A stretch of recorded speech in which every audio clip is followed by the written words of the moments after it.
Daniel chapter 9, and we'll be finishing off these last two verses here tonight. And so, once again, let's back up and let's read from verse 24 and get the whole section here. And so, Daniel 9, verse 24, 70 weeks are determined upon thy holy people and upon the holy city to finish the transgression, to make an end of sins, and to make reconciliation for iniquity, and to bring in everlasting righteousness, and to seal up the vision and prophecy, and to anoint the most holy. Know therefore and understand that from the going forth of the commandment to restore and to build Jerusalem under the Messiah the Prince shall be 7 weeks, and 62 weeks, and the street shall be built again, and the wall even in troublous times. And after 62 weeks shall Messiah be cut off, but not for himself.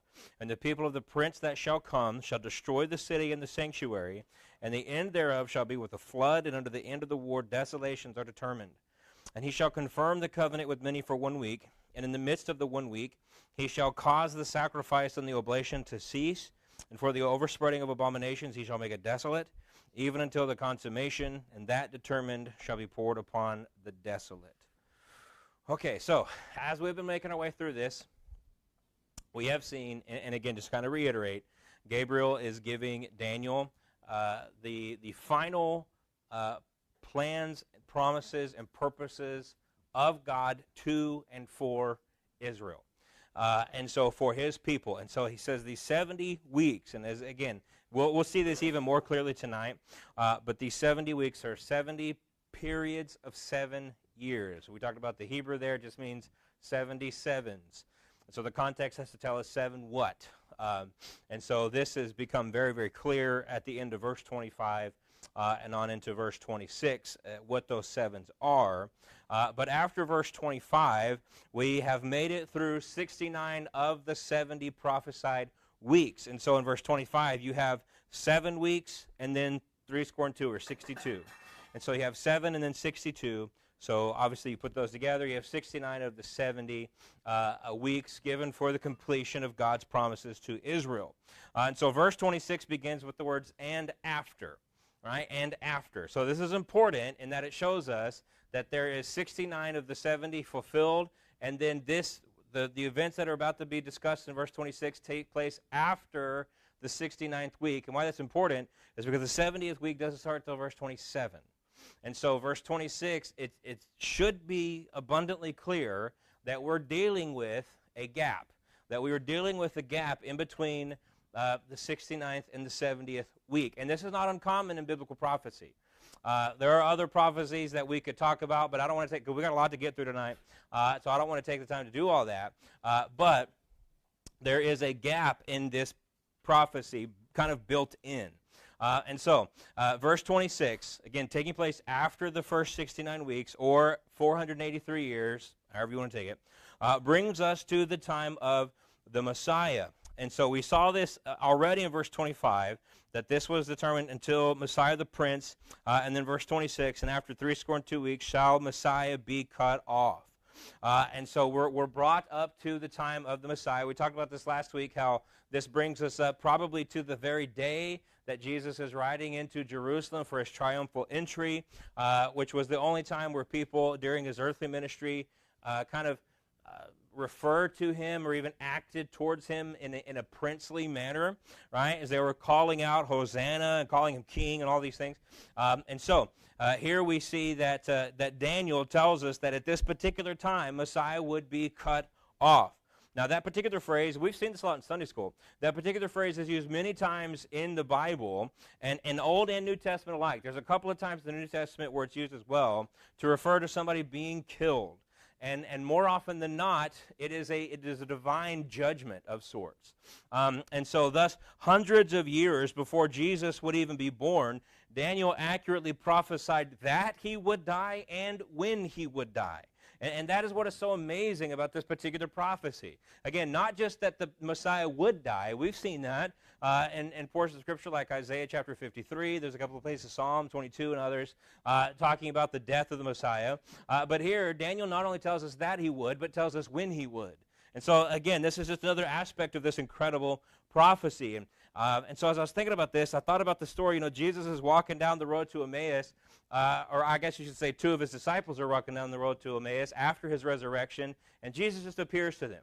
This is in the Gospel of Luke. And he basically hides himself from them in that they don't know who they're talking to. As far as they know, it's just some man. Some random stranger is talking to them. And so Jesus is talking to them, and he says, why are you guys so sad? And basically they said, well, who are you? Where have you been? How do you not know what's taking place, right? Jesus is dead. How do you not get this? And then Jesus turns to them. It says in Luke chapter 24 that he says, "O fools and slow of heart to believe all that the prophets have spoken. Ought not Christ to have suffered these things and to enter into his glory?" And so it's portions of scriptures like this where Jesus was able to say to the two disciples on the road to Emmaus, you guys should have seen this. This is there. The Old Testament was not silent about this, that the Messiah was going to come, and as opposed to typical modern Jewish thought, he was not going to come and be this great conqueror, grand conqueror. He was going to die. And that's seen in a handful of places in the Old Testament. And so Jesus was referring to portions of Scripture like this. Obviously, this is not the only one, but some like this. And so it says the Messiah died, but not for himself. Now, that's a difficult phrase there. The wording is a little bit difficult, I guess, to throw together to understand. But essentially, it means that he died and he received nothing. Now, you got to understand, he did receive things. Obviously, he received the fulfillment of the Father's plan and all that. He willingly came and he did all these things. However, from a humanistic standpoint, looking at this, he didn't die for his own sins. He died for the sins of others. He didn't die for his own glory. He died for the glory of the Father. He came to die for people, right, for others, but John tells us he came into his own, and his own received him not. Right? And so what Daniel is depicting for us then is really in line with the Isaiah 53 passage where he's kind of this rejected Messiah. Right? And so all of this, again, is very against what was the common notion of the day, that the Messiah is coming, and he's coming as conqueror, he's coming as king, he's going to break the chains of Rome, he's going to set us free, he's going to do all these wonderful things. And they totally missed these pictures that, no, he's coming as a humble servant, and he's going to die. Now he's going to rise again. That's there as well. But they were trying to... a lot of people refer to it as over-realized eschatology. They were trying to bring the end into the now, right? Those things are going to happen, but they have their time and they have their place. And the place wasn't then, and the place wasn't now. And so that's what kind of referring to, that he died but not for himself. Now, again, notice the order of events. 483 years, verse 24, 25. Then comes the Messiah and his death, and then comes. And so there's a definite order of events here. And then comes the people of the prince that shall come, shall destroy the city and the sanctuary. And so, again, we see perfect accuracy, perfect fulfillment of this event. And this is an interesting thing because, I come from this from a premillennial perspective, as I'm sure most of you, if not all of you, do. But what's interesting is that all of the various major eschatological positions, they have to deal with this prophecy. Now, obviously, we deal with it in different ways because we believe different things. But the one thing that's interesting is that basically all of them agree on this one point, that what Daniel is referencing here is the destruction of the temple in 70 A.D. And so I think we can all hold hands together on this one and agree that that's exactly what Daniel is talking about. And so we know that the sanctuary or the temple was destroyed by the Romans, led by the general Titus. In actuality, the war itself began a few years before. The war itself began in 66 A.D. And this is following years of heightened tension and hostilities between the Jews in Israel and Rome. And it is really impressive, if you think about it, that the Jewish people were able to hold on as long as they did. And so, considering who they were up against, they're not just up against, any old nation. They're up against the full power of Rome. And yet here we are 4 years after the beginning of this war. And part of the reason why they were able to last as long as they did is because while these events were taking place, Rome was in a little bit of disarray because Nero started to go absolutely insane. And in 68 A.D., Nero kills himself. And then what follows that is what they refer to as the year of 4 emperors. And so within roughly about a year's time, they had 4 emperors. Until finally Vespasian takes over. And Vespasian had been the general in charge of the war between Israel and Rome. And so Vespasian takes over, and now he gets his son Titus to take over his place as general. And Titus then wants to finish the war that his dad had been involved with. And so Titus comes and does unspeakable things in Jerusalem. And most of what we know about this particular time period comes from a man named Josephus. And Josephus is a Jewish historian who was there for a lot of the events that took place at the destruction of Jerusalem in 70 AD, but he was a Roman sympathizer. And so he actually ends up siding with the Romans and living in Rome and becoming one of them. But he writes extensively about the events of 70 AD. And what's fascinating about Josephus is that even though he was a Roman sympathizer, he does not neuter the language when it comes to the devastation and the atrocities that the Romans committed against the Jewish people. He lays it out there in black and white.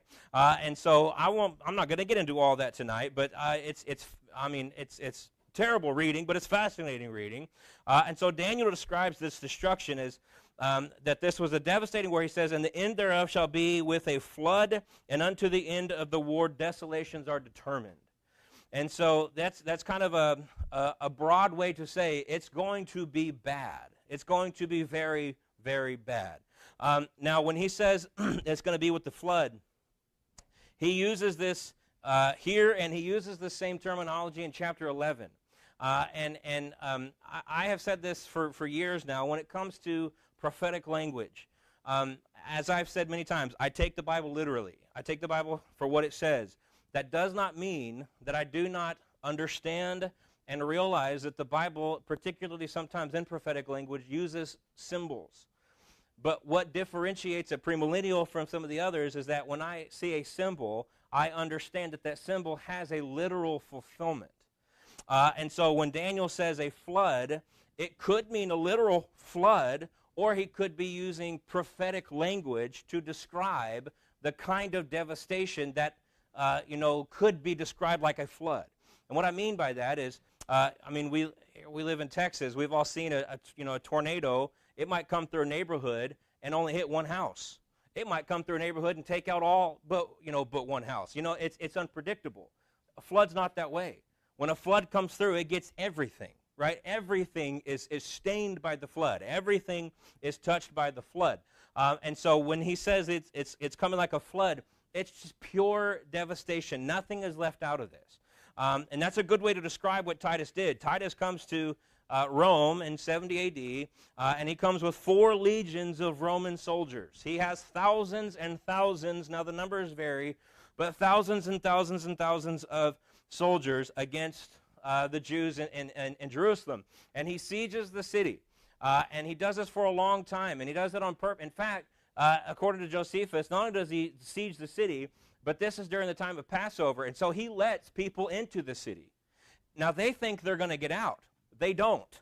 But he lets people into the city because the more people that are in the city, the faster they're going through the food. And the faster they're going through the food, the famine's going to hit faster. And that's exactly what happens. And I'm not going to get into all the details about it, but once the famine starts to hit, things get very, very bad inside the city of Jerusalem. And so I'll just read one little snippet from Josephus here. Needless to say, it was a brutal war. Titus gave no mercy to the Jews who had been a thorn in the side of Rome. And there was real issues that existed here. But Josephus, here's what he says. Now, eventually, and to this day, people don't know exactly how it started. But there was a fire that started in the temple, and it kind of went out from there. But Josephus says this. He says, "While the temple was ablaze, the attackers plundered it, and countless people who were caught by them were slaughtered. There was no pity for age. There was no regard, or no regard was according rank. Children and old men, laymen, priests alike were butchered. Every class was pursued and crushed in the grip of war, whether they cried out for mercy or offered resistance. If anybody tried to escape, they were crucified." I mean, there were thousands upon thousands of crucifixions. People were absolutely it was absolute devastation. And I think this is why Daniel describes it as they came in like a flood, and they just wiped out Jerusalem. It was absolute devastation. And of course, and it still exists. There is in Rome, there is I think it's called the Titus Arch, if I'm not mistaken. But there is this arch that was built, and there were depictions put on that arch of Titus and his men carrying off the furniture of the temple. And as far as I know, it's still there in Rome. You can go see it today. You can see Titus and his men carrying off the menorah in particular from the temple after the destruction in 70 A.D. And so, again, it was absolute devastation, just like Daniel said it would be. Now, again, I want you to notice the wording here, because it says that the temple would be destroyed by the people of the prince who would come. Okay, so the wording here is important. Okay, so verse 26, it says right in the middle of the verse, the people of the prince that shall come shall destroy the city and the sanctuary. So who destroys the sanctuary? The people. The prince doesn't. The people do. The prince is just of the people. And I say that because obviously there's different interpretations of this. Some people say, well, the prince is Jesus, because verse 25 calls the Messiah the prince. And so they'll say the prince here is Jesus.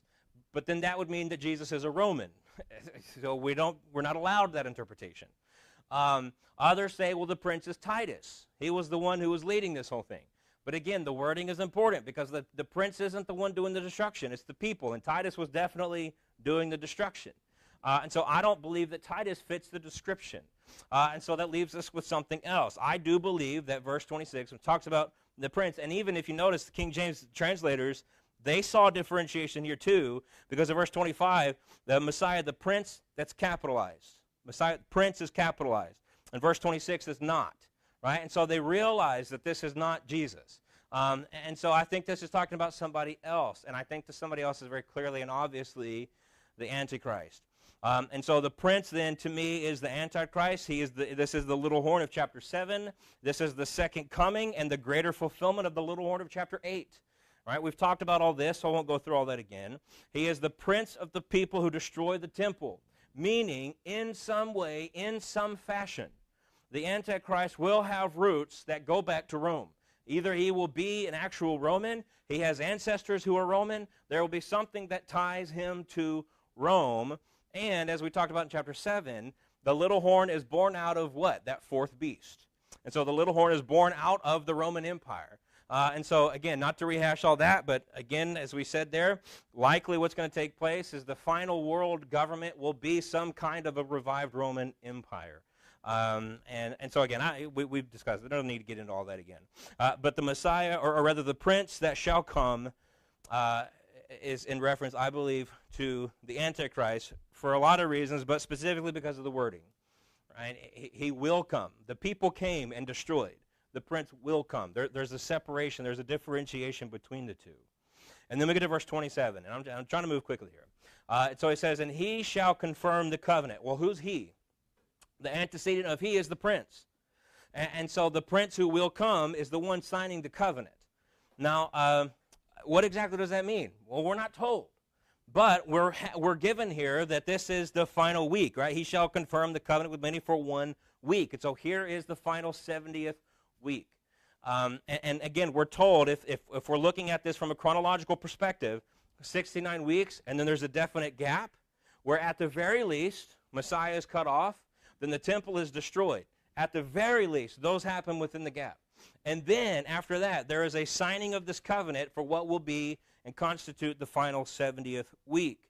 And so now there are a lot of people who, in fact, well, I don't want to go that far. I'll say there are a lot of people who believe that all of this was fulfilled in 70 A.D., that when the temple was destroyed, that fulfilled and completed Daniel's 70 weeks. But again, verse 27, it definitely seems to indicate that all of that takes place, and then afterwards, there's the signing of this covenant, which would constitute the 70th week. And so I don't think the prophecy itself allows that as a valid interpretation.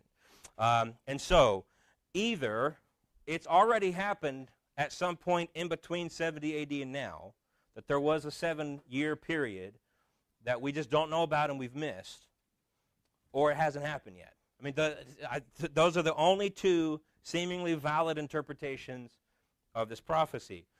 Well, I don't think this is something we would miss.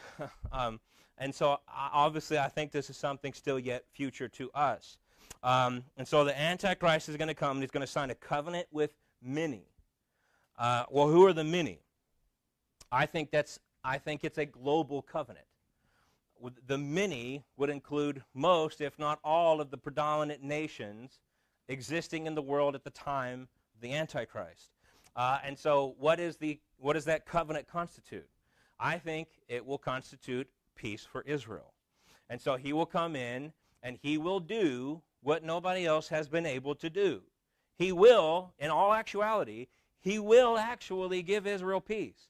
It won't be lasting, and it's a false peace, but he will give them peace. And so I think, to me, it makes the most sense to say he is going to have the world agree, maybe through the UN or some other organization that doesn't exist yet. I don't know. The UN would be the one to do this now.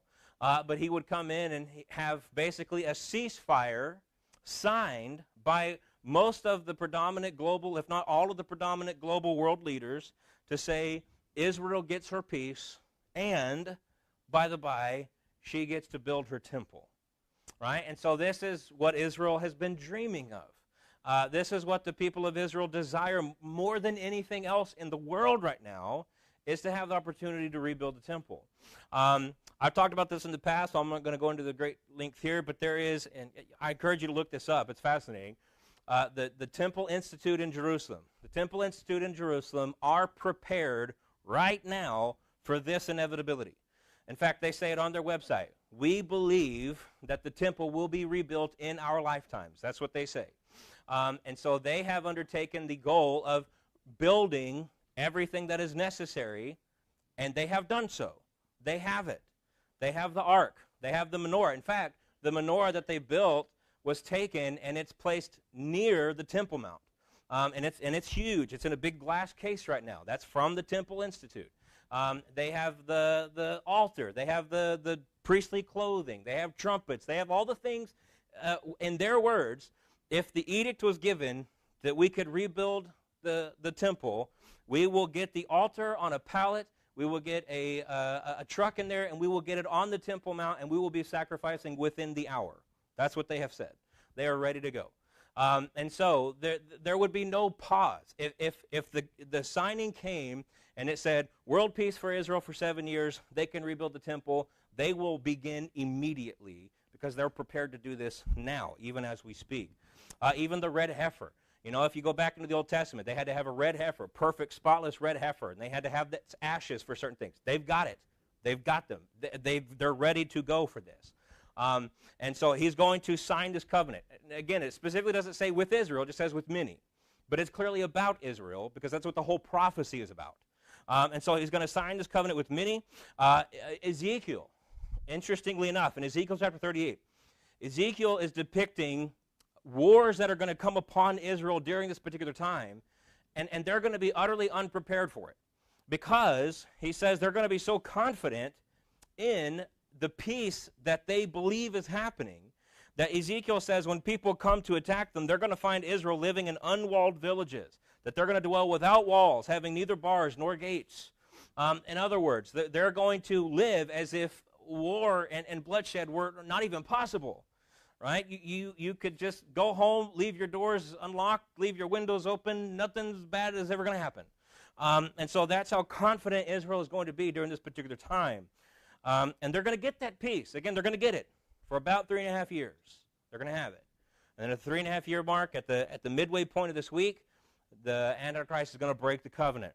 It says at that particular point, he says that he will, in the midst of the week, he shall cause the sacrifice and the oblation to cease. And for the overspreading of abominations, he shall make it desolate. Well, obviously, if he's causing the sacrifices to cease, the sacrifices have to start again, right? So there you have the temple, as we've already discussed. And so sacrifices will begin again. Then 3.5 years later, the abomination of desolation takes place. Daniel talks about it. Jesus references it. Jesus specifically tells us that it was not Antiochus.